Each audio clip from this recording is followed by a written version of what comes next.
नमस्कार दोस्तों एक वक्त था जब नरेंद्र मोदी जी उस शख्स को गुरु मानते थे और आज वही गुरु अपने शिष्य को आईना दिखा रहे हैं, या फिर यूं कहें कि नरेंद्र मोदी जी खुद उस शख्स के चेले रहा करते थे। आज वही गुरु जो है उनके सामने उठ खड़े हो गए। दोस्तों मैं बात कर रहा हूं मुरली मनोहर जोशी जी की। अब जरा सोचिए दोस्तों कि जिस शिष्य को उन्होंने राजनीति की राह दिखाई, जिस शिष्य को उन्होंने आशीर्वाद दिया, आगे बढ़ने का आशीर्वाद दिया, आज सत्ता के शिखर पर बैठने के बाद गुरु को पीछे छोड़ आगे निकलने की कोशिश कर रहे हैं। आखिर गुरु तो गुरु ही होते हैं। सभी को पता है कि गुरु बिन ज्ञान जो है कुछ नहीं होता। जब तक गुरु का ज्ञान शिष्य को ना मिले, शिष्य कुछ कर ही नहीं सकता। लेकिन आज ऐसे हालात बन चुके हैं कि गुरु और शिष्य दोनों ही एक दूसरे के आमने सामने उठ खड़े हो गए। खबर क्या है, सबसे पहले आप एक खबर देखें। जीडीपी को लेकर बीजेपी के दिग्गज नेता मुरली मनोहर जोशी की बेबाक राय, बोले स्थिति ठीक नहीं है। पूर्व भाजपा अध्यक्ष मुरली मनोहर जोशी ने कहा कि आर्थिक विकास किसी देश का एकमात्र उद्देश्य नहीं हो सकता। उन्होंने डिग्रोथ की अवधारणा पेश की। दोस्तों अब सवाल है दोस्तों कि आरएसएस की हाल ही में एक बंद कमरे में मीटिंग होती है, बैठक होती है, जिसमें मुरली मनोहर जोशी लगभग 70 पन्नों का प्रेजेंटेशन दे रहे होते हैं। सोचिए 70 पन्नों का प्रेजेंटेशन देते हैं और इसमें उन्होंने सरकार की एक एक कर बारीकी से पोल खोल दिया। यानी साफ तौर पर जोशी जी ने कहा सिर्फ जीडीपी ग्रोथ से देश का भला नहीं हो सकता, आपको देश के लिए भी सोचना पड़ेगा। देश के सिर्फ 10% लोग 65% संपत्ति पर कब्जा किए बैठे हैं। ये कौन कह रहा है? हम नहीं कह रहे हैं, DS4 न्यूज नहीं कह रहा, विपक्ष का कोई नेता नहीं कह रहा। कौन कह रहा है इस बात को? सोचिए, आरएसएस की बंद कमरे की जो मीटिंग हो रही है वहां पर ये बात को कहा जा रहा है।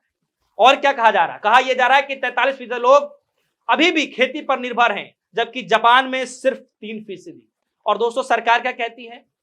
हम तो तीसरी बड़ी अर्थव्यवस्था बनने जा रहे हैं, जो पूरे देश में किसी के पास नहीं है, पूरे वर्ल्ड में नहीं है। हम वर्ल्ड में तीसरे नंबर पर अर्थव्यवस्था में आने जा रहे हैं, तीसरे नंबर पर। सोचिए, लाखों बच्चों पढ़ाई से वंचित हो रहे हैं, लाखों बच्चे जो हैं वो किस तरीके से नशे में लिप्त हो जा रहे हैं, इस तरीके की बातें वहां की जा रही हैं। और सोचिए दोस्तों कि सन 2019 से सन 2021 तक 36,000 से ज्यादा छात्रों ने आत्महत्या कर ली हो। ये आंकड़े और भी बढ़ सकते हैं, कम हो सकते हैं, लेकिन सवाल मैं इसलिए कह रहा हूं क्योंकि ये बातें बंद कमरे में आरएसएस की बैठक में की जा रही है। और ये सब बातें कौन कर रहा है? बताया जा रहा है मुरली मनोहर जोशी ने किया।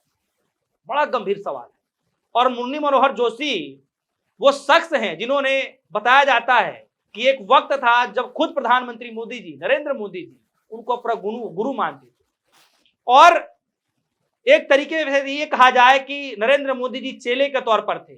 यानी गुरु और चेला का जो एक तरीके से जो संबंध होता है दोस्तों, बताने की जरूरत नहीं है। गुरु जो ज्ञान देता है, चेला उसको फॉलो करता है।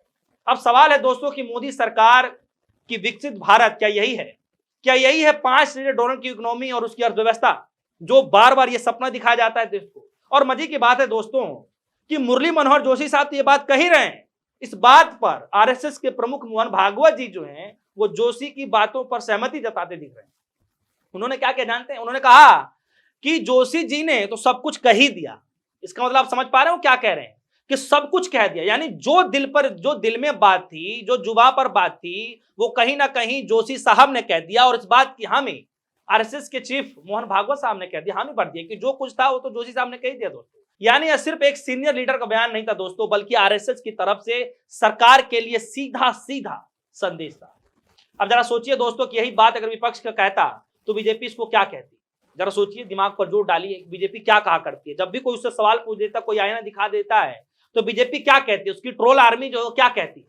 विपक्ष को यही कहती है ये लोग देशद्रोही हैं, मोदी जी का जो है विरोध कर रहे हैं। मोदी का विरोध मतलब देश विरोधी हो गया, विकास विरोधी हैं, अर्बन नक्सली हैं, ये सब कहा जाता। लेकिन यही बात आरएसएस की बैठक गुप्त मीटिंग में जो ये बात मुरली मनोहर जोशी कह रहे हैं, एक समय पर जो है मोदी जी के गुरु रहा करते थे। जब मोदी जी के गुरु इस बात को कह रहे हैं दोस्तों, तब क्या मुरली मनोहर जोशी को लेकर के कुछ शब्द कहा जाएगा? क्या बीजेपी आरएसएस के जो प्रमुख मोहन भागवत है उसको लेकर भी कुछ कहेगी? दोस्तों कुछ नहीं कहा जा रहा है। याद कीजिए दोस्तों, सन 2014 का चुनाव, नरेंद्र मोदी का नाम प्रधानमंत्री पद के लिए जो है आगे बढ़ाने में हाथ किसका होता है? यशवंत सिन्हा, जसवंत सिंह, अडानी और खासतौर पर मुरली मनोहर जोशी साहब का होता है। लेकिन सत्ता में आने के बाद मोदी जी ने क्या किया? गुरु को ही किनारे कर दिया। यानी जब से सत्ता में आए कभी ऐसा हुआ हो कि प्रधानमंत्री मोदी जी कभी जिक्र करे हों, अपने गुरु का नाम लिए हों, भरी स्टेज से हर चीजों का जिक्र करते हैं, मां के गाली को लेकर के भी जिक्र कर देते हैं, लेकिन अपने गुरु का जिक्र नहीं करते हैं और उन्हें किस तरीके से मार्जिनलाइज कर दिया जाता है यह बात छुपा नहीं है दोस्तों।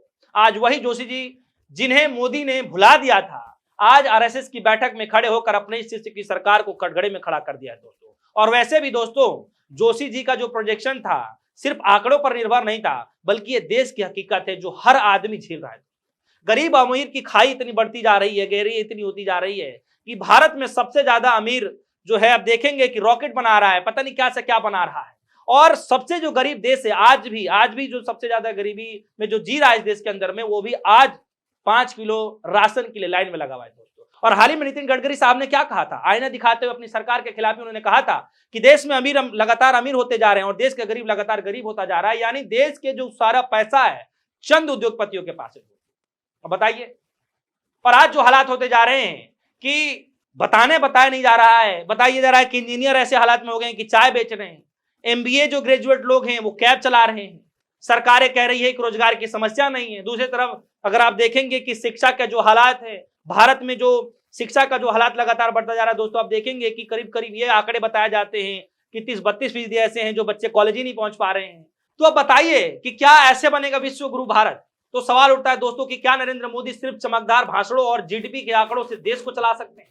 क्या यह सरकार सिर्फ चुनावी जीतने और विकास का सपना बेचने के लिए बनी है या फिर सच में देश के हालात सुधारने के लिए? दोस्तों मोदी सरकार की सबसे बड़ी समस्या यही है कि उन्हें आलोचना सुनने की आदत ही नहीं। अगर कोई आलोचना कर दे तो क्या मजाल कि वो बच के निकल जाए दोस्तों।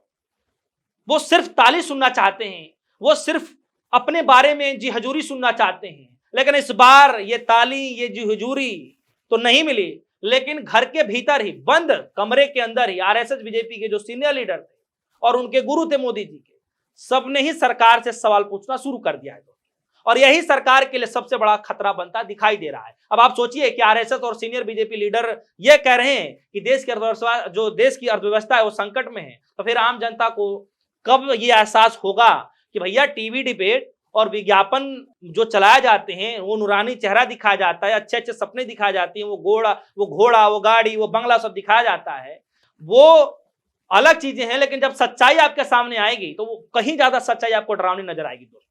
और आज ऐसे हालात हो गए, खुद मुरली मनोहर जोशी साहब और मोहन भागवत साहब जो है मोदी सरकार को आईना दिखा रहे हैं। अब सवाल है दोस्तों कि क्या नरेंद्र मोदी अपनी गुरु की बातों को सुनेंगे, मानेंगे या कुछ कहेंगे, या इस पर भी लगता है कि मोदी चुप्पी साध लेंगे, या फिर हमेशा की तरह जो है जो काम करते रहे, आलोचना करते रहे, नजरअंदाज करते रहे, वो ये करेंगे। तो दोस्तों आखिर मेरा यही सवाल है कि अब गुरु ने शिष्य को आईना तो दिखा दिया है, अब देखना यह है कि शिष्य अपनी राह बदलेगा या फिर उस आईने को ही तोड़ देगा। फिलहाल आप सभी के मन में क्या कुछ सवाल है? अगर आपके मन में कुछ सवाल है वीडियो कमेंट सेक्शन में जरूर जाइएगा। और आरएसएस की मीटिंग में जिस तरीके से मुरली मनोहर जोशी साहब जो जवाब दे रहे हैं, जो सरकार को घेरने की कोशिश कर रहे हैं, इस पर अगर आपकी कोई राय है वीडियो कमेंट सेक्शन में जाकर अपनी राय जरूर रखिएगा। फिलहाल के लिए दीजिए इजाजत। एक धन्यवाद।